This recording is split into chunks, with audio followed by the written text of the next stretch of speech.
Book 2, Chapter 17 of the Lancashire Witches. This recording is in the public domain. Reading by Andy Minter. The Lancashire Witches, a Romance of Pendle Forest, by William Harrison Ainsworth. Book 2, Pendle Forest. Chapter 17. How the beacon fire was extinguished. Soon after this, Nicholas Assheton, attended by 2 or 3 men, came up and asked whither the old witch had flown. Mistress Nutter pointed out the course taken by the fugitives, who had run towards the northern extremity of the hill, down the sides of which he had already plunged. "She has been carried off by her grandson, Jem Device," said Mistress Nutter. "Be quick, or you will lose her."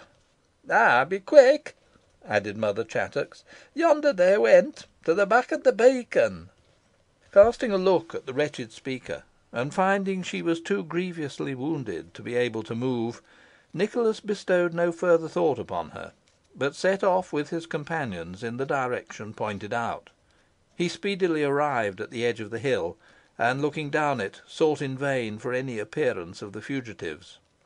The sides were here steep and shelving, and some 100 yards lower down were broken into ridges, behind one of which it was possible the old witch and her grandson might be concealed. So, without a moment's hesitation, the squire descended, and began to search about in the hollows, scrambling over the loose stones, or sliding down some paces with the uncertain boggy soil, when he fancied he heard a plaintive cry. He looked around, but could see no one. The whole side of the mountain was lighted up by the fire from the beacon, which, instead of diminishing, burnt with increased ardour, so that every object was as easily to be discerned as in the daytime. But, notwithstanding this, he could not detect whence the sound proceeded. It was repeated, but more faintly than before, and Nicholas almost persuaded himself it was the voice of Potts calling for help. Motioning to his followers, who were engaged in the search like himself, to keep still, the squire listened intently, and again caught the sound, being this time convinced it arose from the ground. Was it possible the unfortunate attorney had been buried alive, or had he been thrust into some hole, and a stone placed over it, which he found it impossible to remove? The latter idea seemed the more probable, and Nicholas was guided by a feeble repetition of the noise towards a large fragment of rock, which, on examination, had evidently been rolled from a point immediately over the mouth of a hollow. The squire instantly set himself to work to dislodge the ponderous stone, and, aided by 2 of his men, who lent their broad shoulders to the task, quickly accomplished this object, disclosing what appeared to be the mouth of a cavernous recess. From out of this, as soon as the stone was removed, popped the head of Master Potts, and Nicholas, bidding him be of good cheer, laid hold of him to draw him forth, as he seemed to have some difficulty in extricating himself, when the attorney cried out, "Don't pull too hard, squire. That accursed Jem Device has got hold of my legs. Not so hard, sir, I entreat." "Bid him let go," said Nicholas, unable to refrain from laughing, "or we will unearth him from his badger's hole." "He pays no heed to what I say to him," cried Potts. "Oh dear, oh dear! He is dragging me down again." And as he spoke, the attorney, notwithstanding all Nicholas's efforts to restrain him, was pulled down into the hole. The squire was at a loss what to do, and was considering whether he should resort to the tedious process of digging him out, when a scrambling noise was heard, and the captive's head once more appeared above ground. "Are you coming out now?" asked Nicholas. "Alas, no," replied the attorney, "unless you will make terms with the rascal. He declares he will strangle me if you do not promise to set him and his grandmother free." "Is Mother Demdike with him?" asked Nicholas. "To be sure," replied Potts, "and we are as badly off for room as 3 foxes in a hole." "And is there no other outlet?" said the squire. "I conclude not," replied the attorney. "I groped about like a mole when I was first thrust into the cavern by Jem Device, but I could find no means of exit. The entrance was blocked up by the great stone, which you had some difficulty in moving, but which Jem could shift at will. for he pushed it aside in a moment, and brought it back to its place when he returned just now with the old hag, but probably that was effected by witchcraft." "Most likely," said Nicholas; "but for you being in it, we would stop up this hole, and bury the two wretches alive." "Get me out first, good Master Nicholas, I implore of you, and then do what you please," cried Potts. "Jem is tugging at my legs as if he would pull them off."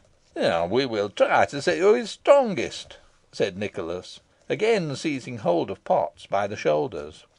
"Oh dear, oh dear, oh, I can't bear it, let go," shrieked the attorney. "I shall be stretched to twice my natural length. My joints are starting from their sockets. My legs are coming off. Oh! "Lend a hand here, one of you," cried Nicholas to the men. "We'll have him out, whatever the consequences." "But I won't come," roared Potts. "You have no right to use me thus. Torture! Oh, my loins are ruptured. My back is breaking. I am a dead man. The hag has got hold of my right leg, while Jem is tugging with all his force at the left." "Pull away," cried Nicholas. "He's coming." "My legs are off," yelled Potts, as he was plucked suddenly forth, with a jerk that threw the squire and his assistants on their backs. "I shall never be able to walk more. No, Heaven be praised," he added, looking down on his lower limbs. "I have only lost my boots." "Never mind it, then," cried Nicholas; "but thank your stars you are above ground once more. Harkee, Jem," he continued, shouting down the hole, "if you don't come forth at once, and bring Mother Demdike with you, we'll close up the mouth of this hole in such a way as you shan't require another grave. Do you hear?" "Yeigh," replied Jem, his voice coming hoarsely and hollowly up, like the accents of a ghost. "Am I to go free if I comply?" "Certainly not," replied the squire. "You have a choice between this hole and the hangman's cord at Lancaster, that's all. In either case you'll die by suffocation. But be quick. We've wasted time enough already with you." "Then, if that's all you do for me, squire, I needn't stay where I am," rejoined Jem. "Very well," replied Nicholas. "Here, my man, stop up this hole with earth and stones. Master Potts, you'll lend a hand to the task." "Readily, sir," replied the attorney, "though I shall lose the pleasure I had anticipated of seeing that old carrion crow roasted alive." "Stay a bit, squire," roared Jem, as preparations were actively made for carrying Nicholas's order into execution. "Stay a bit, and I'll come out and bring t' owd woman wi' me." "I thought you'd change your mind," replied Nicholas, laughing. "Be upon your guard," he added, in a low tone to the others, "and seize him the moment he appears." But Jem evidently found it no easy matter to perform his promise, for stifled shrieks and other noises proclaimed that a desperate struggle was going on between him and his grandmother. "Aha!" exclaimed Nicholas, placing his ear to the hole. "The old hag's unwilling to come forth, and spits and scratches like a cat a mountain, while Jem grips her like a terrier. It's a hard tussle between them, but he's getting the better of it, and is pushing her forth. Now look out!" And as he spoke, Mother Demdike's terrible head protruded from the ground, and despite the execrations she poured forth upon her enemies, she was instantly seized by them, thrown out of the cavern, and secured. While the men were thus engaged, and while Nicholas's attention was for an instant diverted, Jem bounded forth as suddenly as a wolf from his lair, and, dashing aside all opposition, plunged down the hill. "It's useless to pursue him," said Nicholas. "He'll not escape. The whole country will be roused by the beacon fire, and hue and cry shall be made after him." "Right!" exclaimed Potts. "And now let some one creep back into that cavern and bring out my boots, and then I shall be in a better condition to attend you." The request being complied with, and the attorney being once more equipped for walking, the party climbed the hill side, and, bringing Mother Demdike with them, shaped their course towards the beacon. And now to see what had taken place in the interim. Scarcely had the squire quitted Mistress Nutter than Sir Ralph Assheton rode up to her. "Why do you loiter here, madam?" he said, in a stern tone, somewhat tempered by sorrow. "I have held back to give you an opportunity of escape. The hill is invested by your enemies. On that side Roger Nowell is advancing, and on this Sir Thomas Metcalfe and his followers. You may possibly effect a retreat in the opposite direction, but not a moment must be lost." "I will go with you," said Alizon. "No, no," interposed Richard. "You have not enough strength for the effort, and will only retard her." "I thank you for your devotion, my child," said Mistress Nutter, with a look of grateful tenderness, "but it is unneeded. I have no intention of flying. I shall surrender myself into the hands of justice."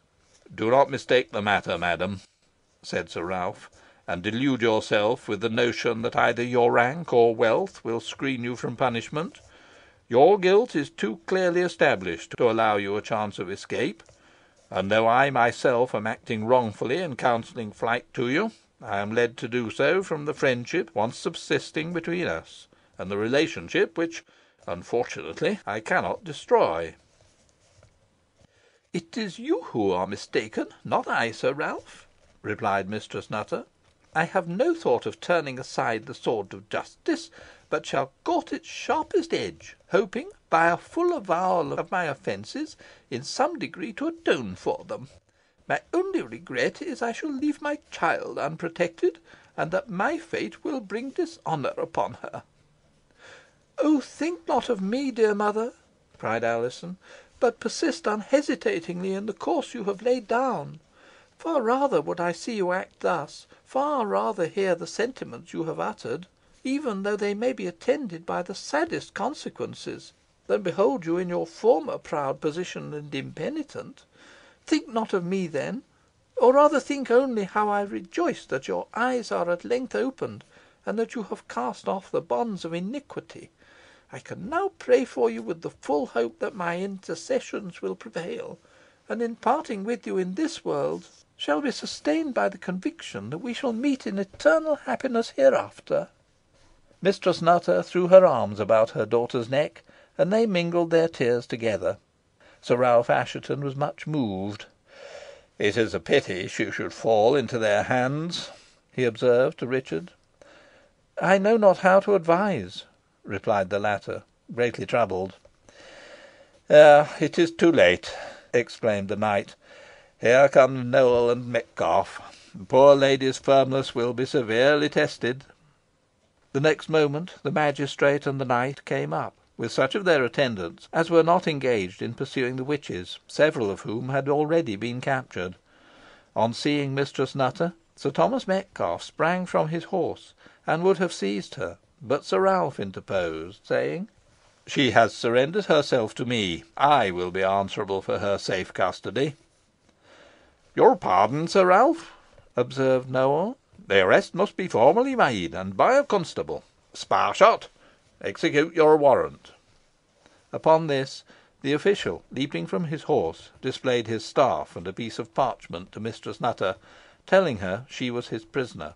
The lady bowed her head. "Can I tie her hands, your worship?" demanded the constable of the magistrate.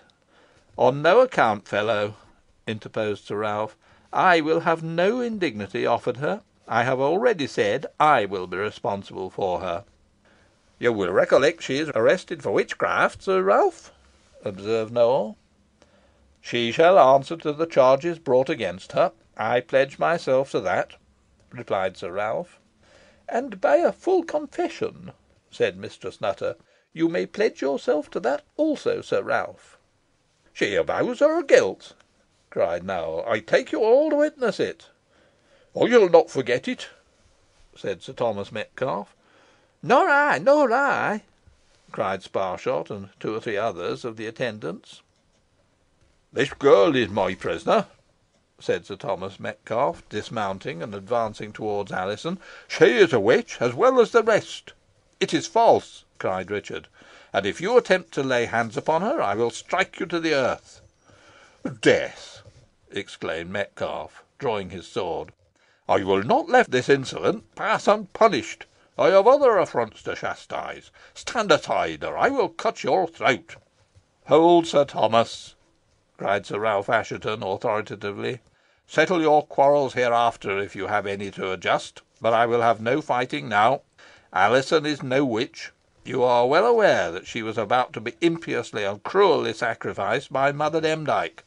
and her rescue was the main object of our coming hither." "Still suspicion attaches to her," said Metcalfe, "and whether she is the daughter of Elizabeth Device or Alice Nutter, she comes of a bad stock, and I protest against her being allowed to go free. However, if you are resolved upon it, I have nothing more to say. I shall find other time and place to adjust my differences with Master Richard Assheton." "When you please, sir," replied the young man, sternly. "And I will answer for the propriety of the course I have pursued," said Sir Ralph. "But here comes Nicholas with Mother Demdike." "Demdike taken! I'm glad of it," cried Mother Chattox, slightly raising herself as she spoke. "Kill her, or she'll kill you, or she'll escape you." When Nicholas came up with the old hag, both Sir Ralph Assheton and Roger Nowell put several questions to her, but she refused to answer their interrogations, and, horrified by her blasphemies and imprecations, they caused her to be removed a short distance, while a consultation was held as to the course to be pursued. "We have made half a dozen of these miscreants prisoners," said Roger Nowell, "and all of them had better be taken to Whalley, whence they can be safely confined in the old dungeons of the Abbey, and after their examination on the morrow, can be removed to Lancaster Castle."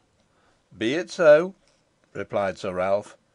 "But must you, unfortunate lady," he added, pointing to Mistress Nutter, "be taken with them?" "Assuredly," replied Nowell. "We can make no distinction amongst offenders, or if there are any degrees in guilt, hers is of the highest class." "You had better take leave of your daughter," said Sir Ralph to Mistress Nutter. "I thank you for the hint," replied the lady. "Farewell, dear Alizon," she added, straining her to her bosom. "We must part for some time. Once more, before I quit this world, in which I have played so wicked a part, I would fain look upon you, fain bless you, if I have the power. But this must be at the last, when my trials are well nigh over, and when all is about to close upon me. Oh, must it be thus?" exclaimed Alizon, in a voice half suffocated by emotion. "It must," replied her mother. "Do not attempt to shake my resolution, my dear child. Do not weep for me. Amidst all the terrors that surround me, I am happier now than I have been for years. I shall strive to work out my redemption by prayers." "And you will succeed," cried Alizon. "Not so," shrieked Mother Demdike. "The fiend will have his own. She is bound to him by a compact which naught can annul." "I should like to see the instrument," said Potts. "I might give a legal opinion upon it. Perhaps it might be avoided, and in any case its production in court would have an admirable effect. I think I see the council examining it, and hear the judges calling for it to be placed before them. His infernal Majesty's signature must be a curiosity in its way. Our gracious and sagacious monarch would delight in it." "Peace!" exclaimed Nicholas, "and take care," he cried, "that no further interruptions are offered by that infernal hag. Have you done, madam?" he added to Mistress Nutter, who had remained with her daughter folded in her arms. "Not yet," replied the lady. "Oh, what happiness I have thrown away! What anguish, what remorse brought upon myself by the evil life I have led! As I gaze on this fair face, and think it might long, long have brightened my dark and desolate life with its sunshine as I think upon all this, my fortitude well nigh deserts me, and I have need of support from on high to carry me through my trial. But I fear it will be denied me. Nicholas Assheton, you have the deed of the gift of Rough Lee in your possession. Henceforth Alizon is mistress of the mansion and domains, provided they are not forfeited to the crown, which I apprehend will be the case," suggested Potts. "I will take care she is put in possession of them," said Nicholas. "As to you, Richard," continued Mistress Nutter, "the time may come when your devotion to my daughter may be rewarded, and I could not bestow a greater boon upon you than by giving you her hand. It may be well I should give my consent now, and if no other obstacle should arise to the union, May she be yours, and happiness, I am sure, will attend you." Overpowered by conflicting emotions, Alizon hid her face in her mother's bosom, and Richard, who was almost equally overcome, was about to reply, when Mother Demdike broke upon them. "They will never be united," she screamed. "Never! I have said it, and my words will come true. Think'st thou a witch like thee can bless a union, Alice Nutter? Thy blessings are curses, thy wishes disappointments and despair. Thriftless love shall be Alizon's, and the grave shall be her bridal bed. The witch's daughter shall share the witch's fate." These boding words produced a terrible effect upon the hearers. "Heed her not, my sweet child. She speaks falsely," said Mistress Nutter, endeavouring to reassure her daughter; but the tone in which the words were uttered showed that she herself was greatly alarmed. "I have cursed them both, and I will curse them again," yelled Mother Demdike. "Away with the old screech owl!" cried Nicholas. "Take her to the beacon, and if she continues troublesome, hurl her into the flame." And notwithstanding the hag's struggles and imprecations, she was removed. "Whatever may betide, Alizon," cried Richard, "my life shall be devoted to you, and if you should not be mine, I will have no other bride. With your permission, madam," he added to Mistress Nutter, "I will take your daughter to Middleton, where she will find companionship and solace, I trust, in the attentions of my sister, who has the strongest affection for her." "I could wish nothing better," replied the lady. "And now, to put an end to the harrowing scene. Farewell, my child. Take her, Richard, take her," she cried, as she disengaged herself from the relaxing embrace of her daughter. "Now, Master Nowell, I am ready." "It is well, madam," he replied. "You will join the other prisoners, and we will set forth." But at this juncture a terrible shriek was heard, which drew all eyes towards the beacon. When Mother Demdike had been removed, in accordance with the squire's directions, her conduct became more violent and outrageous than ever, and those who had charge of her threatened, if she did not desist, to carry out the full instructions they had received, and cast her into the flames. The old hag defied them, and incensed them to such a degree by her violence and blasphemies, that they carried her to the very edge of the fire. At this moment the figure of a monk in mouldering white habiliments came from behind the beacon, and stood beside the old hag. He slowly raised his hood, and disclosed features that looked like those of the dead. "Thy hour is come, accursed woman," cried the phantom, in thrilling accents. "Thy term on earth is ended, and thou shalt be delivered to an unquenchable fire. The curse of Paslew is fulfilled upon thee, and will be fulfilled upon all thy viperous brood." "Art thou the abbot's shade?" demanded the hag. "I am thy implacable enemy," replied the phantom.